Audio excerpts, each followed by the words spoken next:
ಮರದ ಕೊಂಬೆ ಬಿದ್ದು ಗಂಭೀರವಾದಂಥ ಅಕ್ಷಯ್ ಸಾವನ್ನಪ್ಪಿರೋದು. ಅಕ್ಷಯ್ ಮೃತದೇಹ ಕಿಮ್ಸ್ಗೆ ರವಾನೆ ಆಗ್ತಾ ಇದೆ. ಮರಣೋತ್ತರ ಪರೀಕ್ಷೆ ಯಾಕ್ರಿ ಮರಣೋತ್ತರ ಪರೀಕ್ಷೆ ಮಾಡ್ತೀರಾ? ಪಾಪ ಮೊದಲೇ ತಲೆಬುರುಡೆ ಚಿಪ್ಪೆಲ್ಲ ಒಡೆದೋಗಿದೆ. ಅದರಲ್ಲಿ 4 ಲಕ್ಷ ರೂಪಾಯಿ ಹಣ ಪಾವತಿಯನ್ನು ಮಾಡಿ ಮುಗಿಸ್ಬಿಟ್ಟು ಅವ್ರ ಕೆಲಸ ಅಷ್ಟೇ. ಏನು ಮಾಡ್ತಾರೆ BBMP ಅವರು? ಸತ್ರ ಪರಿಹಾರ ಕೊಡಿ, ಆಸ್ಪತ್ರೆಗೆ ಹೋದ್ರ ಪರಿಹಾರ ಕೊಡಿ. ಅವ್ರಿಗೆ ಏನಾಗಬೇಕಾಗಿದೆ? ಅವ್ರ ಕೆಲಸ ಅವ್ರು ಮಾಡ್ತಾ ಇವಂತ ಹೇಳುವಂಥ ಮಾತೇ ಬರಲ್ಲ ಅವ್ರಿಗೆ. ಅಲ್ಲಿರುವಂಥ ಯಾವ ಆಫೀಸರ್ಗೂ ಕೂಡ ಯಾವನ್ ಮಾಡಿಲ್ಲ ಅವನನ್ನು ತೆಗೆದೊಗ್ದಾಕ್ತೀನಿ ಅಂತ ಹೇಳಿಲ್ಲ ಯಾವನು ಕೂಡ, ಒಬ್ಬನು ಇಲ್ಲಿವರೆಗೂ ಕೂಡ. ಎಂಥ ಕೋಪ ಬರುತ್ತೆ ಅಂತಂದರೆ, ಇಲ್ಲಿವರೆಗೂ ಅದಕ್ಕೆ ಯಾರು ಜವಾಬ್ದಾರಿ ಇದ್ದಾರೆ ಅವ್ರನ್ನ ಕೆಲಸದಿಂದ ತೆಗೆದು ಹಾಕಿದ್ದೀರಾ?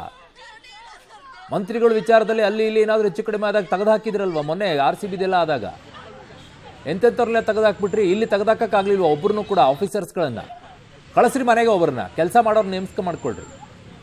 ಕುಟುಂಬಗಳ ಸಮಸ್ಯೆ ನಿಮಗೂ ಬರ್ಬೇಕು, ಅವಾಗ ಗೊತ್ತಾಗುತ್ತೆ. ಅದಕ್ಕೆ ಫೆಸಿಲಿಟೇಟ್ ಮಾಡ್ಕೊಡ್ತಾ ಇದ್ದೀವಿ. ಎಲ್ಲಿ ಸರ್ ಪೋಸ್ಟ್? ಕಿಮ್ಸ್ ಹಾಸ್ಪಿಟಲ್ಗೆ ಮಾಡ್ತಾ ಇದ್ದೀವಿ.